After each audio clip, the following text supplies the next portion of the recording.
The funny thing is, I used to sneak in when I had to bring out our cow on the pasture.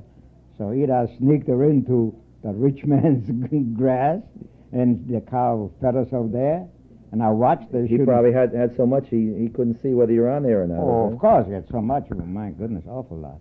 So the cow, I had her on a rope. Oh. Yeah, and the cow fed herself fast. And I saw it's about time. I went with her before I get caught with that cow. But what was the closest large city to the village where you lived in? Oh, the large city was Zbydniow, you know, Ro- where I Roswitha. was an apprentice. Yeah, that was already. Just a guess. How many miles would you say? It was an awful long walk. I really don't know how the American Did they use miles. kilometers in those days? Kilometer, All right. only kilometers. All right, and I say don't kilometers. know. You know, because now I- we're going to kilometers too. I think it was about a kilometer and a half. And Kilometer and a half. To me, it sounded very far. Well, a kilometer is 5/8 of a mile, so it'd be roughly about 3/4 of a mile. Oh, it was more than that. Well, it had to be then. Then somehow, because I yeah. know when I was an apprentice and Yeah, I started rowing back, because I wouldn't go to that, because when I went, first I want to tell you the way I went to that school in the next village Right. in the morning in that shivering, and I had to go not only to that school, but I also had to go to Hebrew school.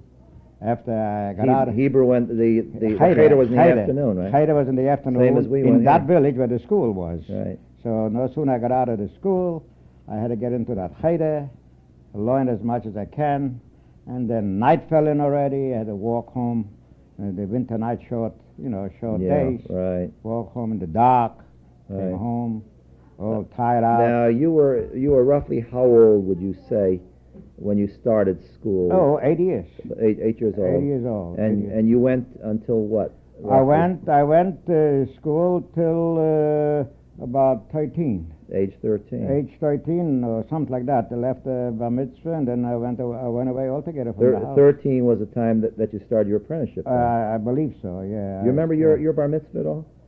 I had no bar mitzvah. You had no bar mitzvah. Well, I A had Jewish no- boy like you? How Well, come? who's going to make my bar mitzvah? I had the stepfather was there already in my house, Yeah. but nobody made any fuss about it, and all he told me I got to like tefillin.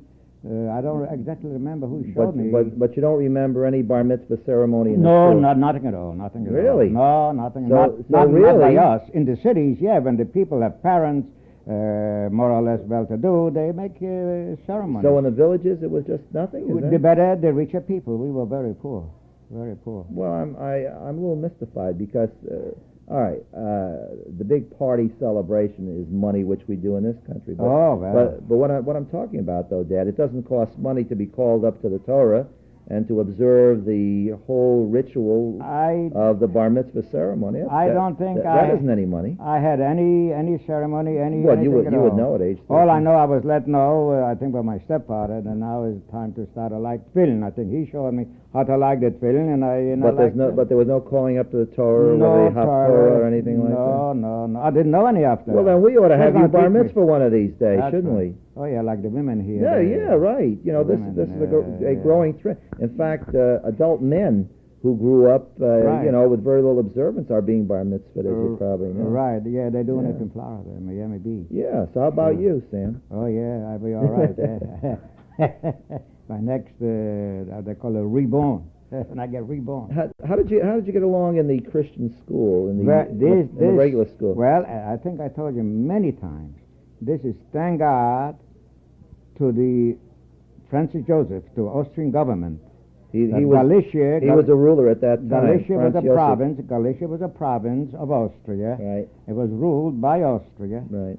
and it was almost for everybody alike. There was no anti-Semitism. Well, it was anti-Semitism, but they couldn't show it out open. You mean because the government Because just the didn't government- favor it, and so it was, Right. it was not stylish during Right. his reign then? I was it? walked to school, and I came into that class, and when some of the pals, Polish boys, started to get funny, and they threw my yarmulke. I was in the yarmulke in the class. Now, yeah, you And they you tore off mentioned, my yarmulke. you mentioned one time that you wore a yarmulke Yeah. constantly in the Yeah, regular school. Steady, constantly. And when a boy on the side, in the back of me, threw the yarmulke off, well, God forbid, a Jewish boy without a yarmulke. Oh, Khalil. All right, so I raised my fingers to the teacher, told him right away, this boy threw my yarmulke off. Well, that teacher took that boy out of the seat, whatever it is, and gave it to him, but heavy. Well, he never did it again, you can be sure. Were you ever beaten for getting out of line in school? Of course, in those days, for any infraction, they would beat the kids in school, wouldn't they? Well, that boy was beaten. How about Sam Scher? For what? What for? Did you ever get out of line in school? Never. Never? Not only I wasn't beaten, but I was like the favorite in that class, in my class. You were a good I was, student, what then? they call it, monitor or something. Monitor? After class, Oh, yeah. my. You can imagine me with a yarmulke, with Yeah. payas. Payas, too. Payas. Too bad I didn't have a Stay picture. with the Polish kids with a ruler in my hand for an hour and see that they do their work and all that, what the teacher assigned to them. And even though I was Jewish, well, I don't think they liked it, but that's the way it worked. Was it a very large class? No, it wasn't large class. How can it be one room? And they probably had several grades like we have in this country. Right? They had, I think they had three grades in that school. That's all they had. 1, 2, 3. 3 grades they had. Mm-hmm. I went the first grade, second grade, and the third grade. I think I left school already for an apprentice. Mm-hmm. So that's it. Was tough life, but children. You weren't sorry to leave that village then, in all its primitive comforts. For example, in that one-room house that you were describing that you lived in, do you have any toilet facilities or anything like No that? toilet. What'd you have, an outhouse? Nothing. Just Not an hour. Just a nachteppel. In the other villages, in the other Jewish families Right. had some kind of facilities. We had no facilities. So what'd you do? Well, what we could do. The woods. Go behind the building or something. How about bathing? A brinna, right? Brenner, we had a well with ice-cold water, sure. You couldn't wash yourself around with that. You wash yourself around a little, But very the little. water wasn't piped into the house, right? Let me tell you something. It wasn't too sanitary, let's put it that way. Well, But somehow, I'm still this age. well, you reached 83, Sam, old boy. 83, from this miserable... From the lack of sanitary situation? There was definitely no sanitary situation. No sanitary situation. And it was tough, but then I left and I had to go to the city to make a future for myself. Let me just ask you another question. The cooking was done what? Was there a stove or a fireplace? My mother cooked by, there was a big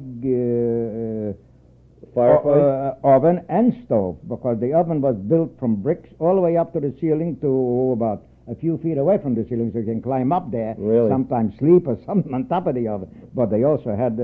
I would say about, I don't know, they had grates like from wrought iron. Yeah, right. Over the coal. Right. I used to burn coal and cook.